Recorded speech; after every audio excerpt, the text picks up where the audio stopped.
Hello, good morning, good afternoon, good evening, depending where are you seeing this live broadcast here.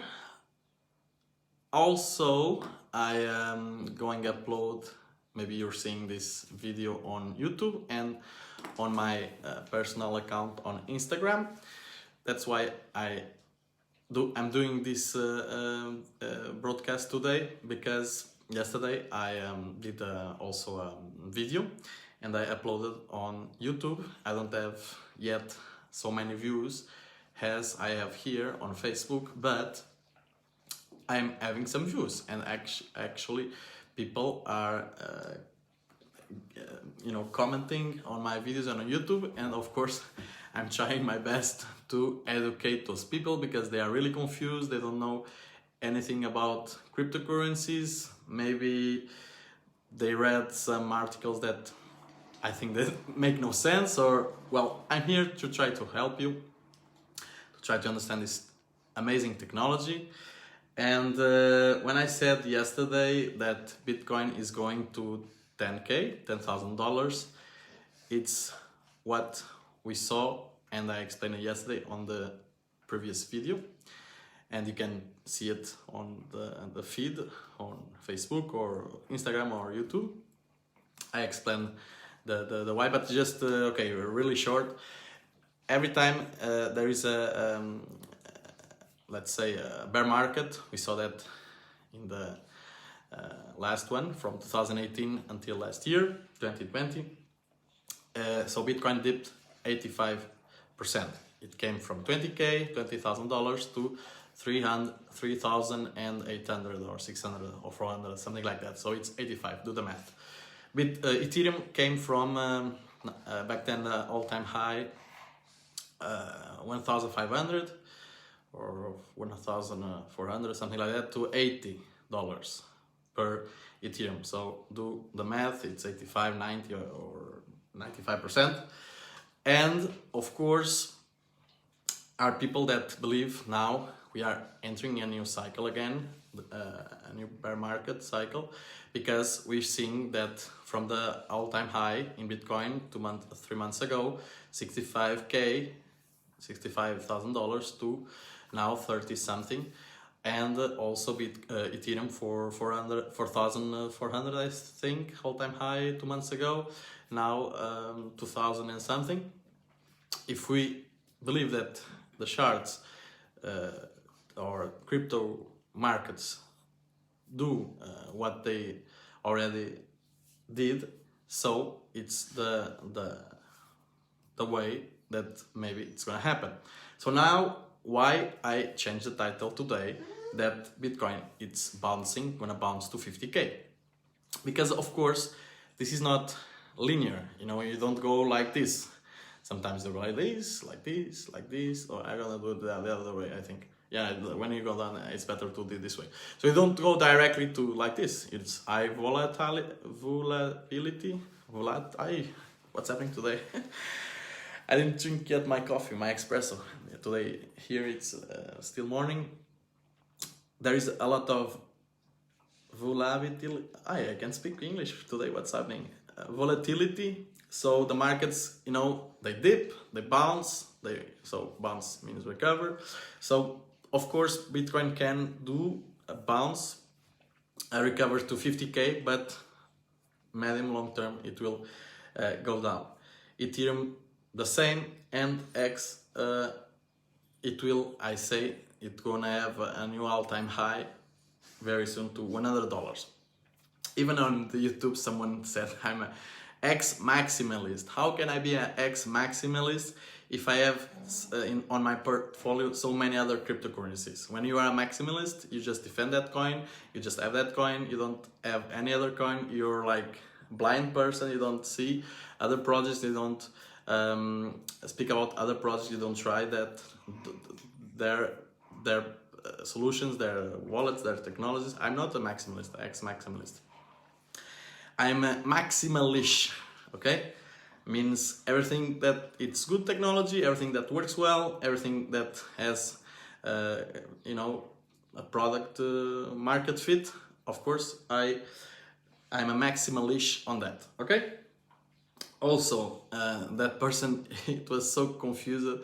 He was speaking that X, you know, it's kind of a scam because didn't work as a proof of work, but uses proof of stake. And I said, first of all, do you know what is X? X, it's a cryptocurrency, ERC20 token on the Ethereum network. So X doesn't have mining, doesn't have proof of stake. X uses the security, uses the protection of the Ethereum miners. So Ethereum, it's a network, it's a blockchain where you can create other tokens, other cryptocurrencies on top of that network. So X, it's on, for now, just on the Ethereum network. So X doesn't have mining, because what miners do, I was a miner since 2016 until last year. I sold all my equipment. I don't want to tell you why, but all my GPUs, my graphic processor units, you know, those devices that used to play games, I sold everything last year. I was a miner, so I know very well the difference between a mining proof of work system and a proof of stake system. Since 2016, when I got involved with cryptocurrencies, I started as a miner. Okay, I wanted to participate. I understood that it was a good idea to participate on. Oh, Phoenix, you awake? My Doberman just wake up. Sit. Now we're doing a video. Then I'm gonna play with you. Okay? Dobermans, they like to be very active. So, like I was saying to you, I was a miner when I started with cryptocurrencies. I got involved in this industry with this technology, start learning about it.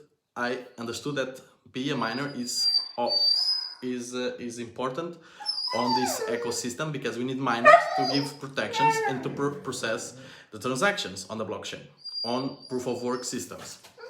But then usually what miners do, they sell crypto, so they pollute the environment, they enrich electricity companies, they buy hardware, you know, and they make the price go down because they need to sell the coins to pay the electricity and to expand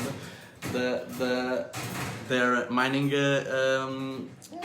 operations by buying new hardware. So this person didn't understand nothing about nothing. Even he said that X, it's a copy of Uniswap. Uniswap token was just created on September last year, 2020. X was created, this project, in December 2019. So really confused as this person. But I'm here to clarify, to help, to understand everything. So what is X? I always do this example. If you go to a bank and you do a certificate of deposit, time deposit, it changes the name everywhere, but everywhere in the world has a different name. But basically it's when you have a normal account where you have your money, they don't pay you interest at all, and then you have a savings account, and then you say, I lock my money here for 6 months, 1 year, 2 years, 5 years, how much you bank, you pay me for my money. So because you don't use your money for a certain period of time, they will pay you like these days, I don't know, 1%, and then how much longer you put your money into receiving interest, they give you more interest, or even if you have more quantity of money, if you have just $10,000, they're gonna give you, example, 1%. If you have $10 million, maybe they give you 2%. So X, it's the same. It's the first certificate of deposit or time deposit on the blockchain. Okay, decentralized, safe. No one is paying you interest. So how comes the interest from? If there is no company, no institution, they don't lend out your X to someone. It's the inflation. The cryptocurrency X inflates itself to pay the people that are staking, that are receiving interest. Oh, but that is really weird. Oh, really? It's really weird. What does miners do? They pay themselves. They create their own reward. When I was mining Ethereum, Monero, Zcoin, Ravencoin, I mine so many cryptocurrency. I was paying myself using a open source code. Well, not open source code because the miner itself, it was closed source, but I mean, participating on the network, I was mining Ethereum and I was paying myself for, giving security to the network, processing transactions on the Ethereum network in this example. Most of the time I mine Ethereum, and I was also using a lot of electricity, and then I was rewarding myself creating, let's say, virgin Ethereums that never passed through anyone else. X, it's the same, creates new X to protect the price. It's like same concept like proof of work. So miners, they are paid to protect the network. In X, miners are paid to protect the price because they stake for some period of time, and people that want to buy new X's on the exchanges or on Uniswap, the centralized exchange that works with liquidity providers, they are protecting the price, because in a market, if there is higher demand and less supply, the price increases. That's why even that person said on YouTube, it's impossible that X gonna be at $1. It's already 10 cents, it's the maximum it will ever have. Doesn't understand nothing. Bitcoin from 2009 until 3 months ago, it's 6.5 million X up the price, okay? Ethereum, when it was created on the exchange Kraken, it was at 15 cents. 2 months ago, Ethereum was the all-time high, $4,400. How much X's are those increases on the price? So X just did 1,800 X until now, the price. It's nothing comparing to other projects.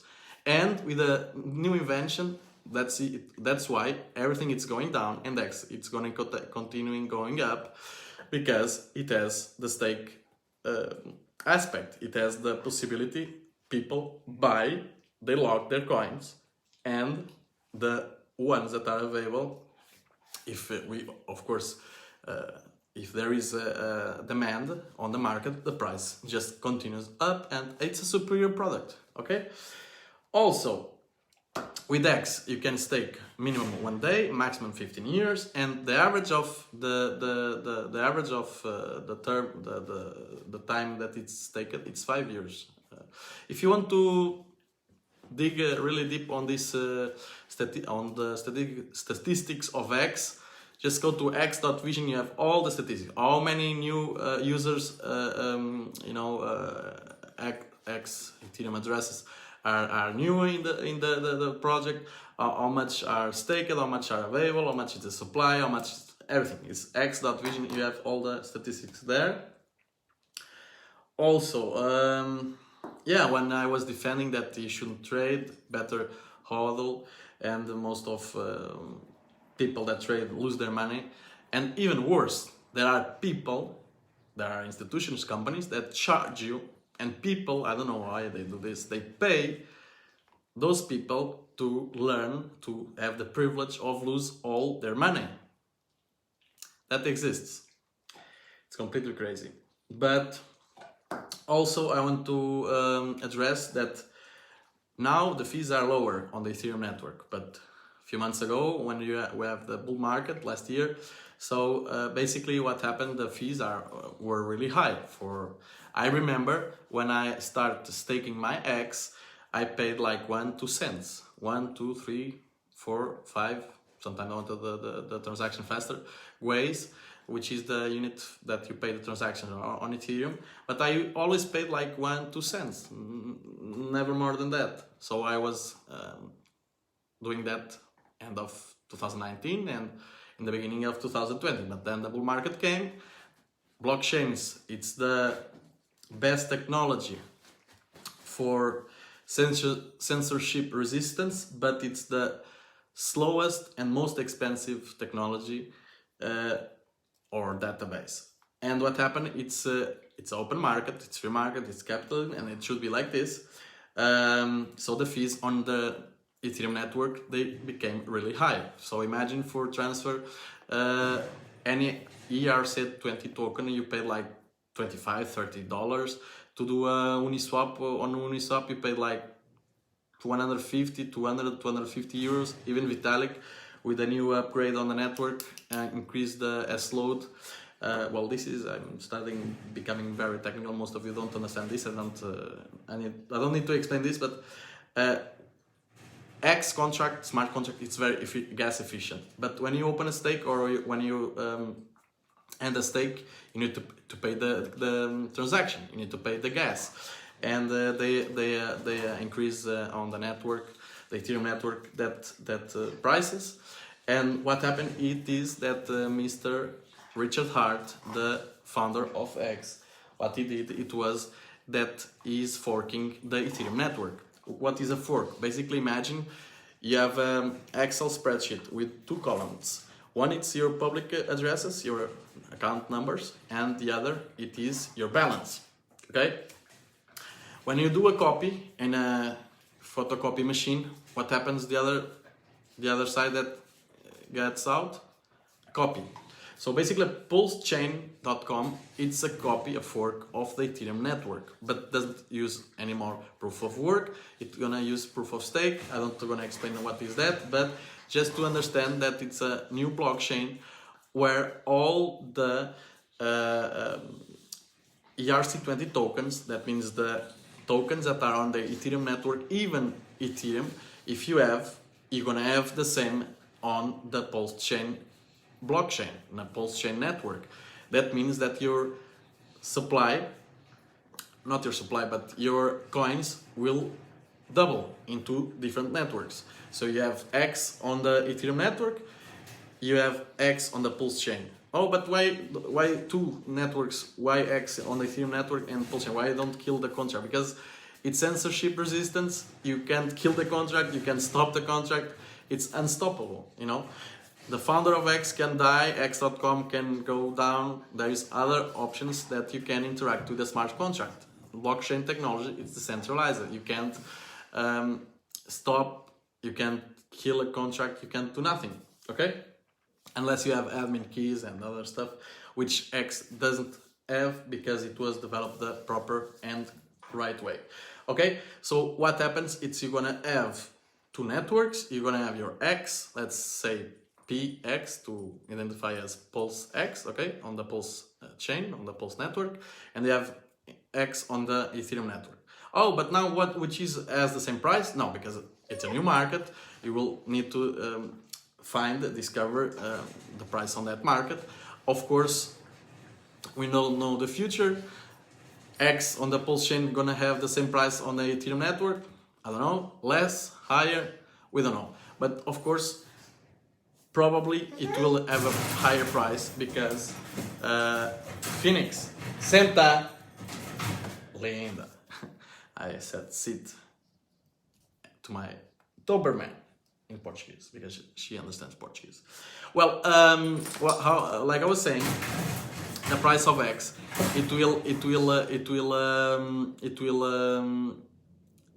think it will be higher on the Pulse chain because if you can have low fees, you're gonna pay less than 1 cent to send or to stake or unstake people.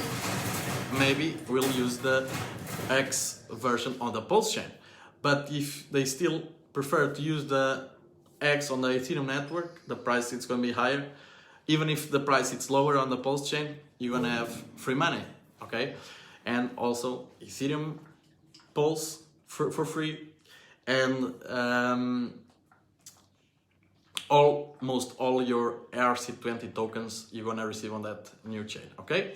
So that chain is going to be launched very, very soon. We don't know yet because the founder, Mr. Richard Hart, didn't give any information. But if you want to go to t.me/pulsechain.com, which is the Telegram chat group, there is more than 21,000 people there in really interest on this new network. And I think it's going to be awesome, this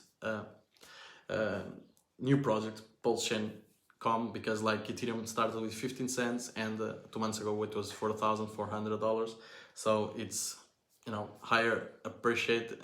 Cryptocurrencies are the higher appreciating class in entire history of mankind. So I see opportunity here. For those who don't see, I can do nothing to help you, but it's just that I wanted to share with you this morning, and wish you a great Sunday, and see you next time. Now I'm gonna do this broadcast in Portuguese version. Bye for now.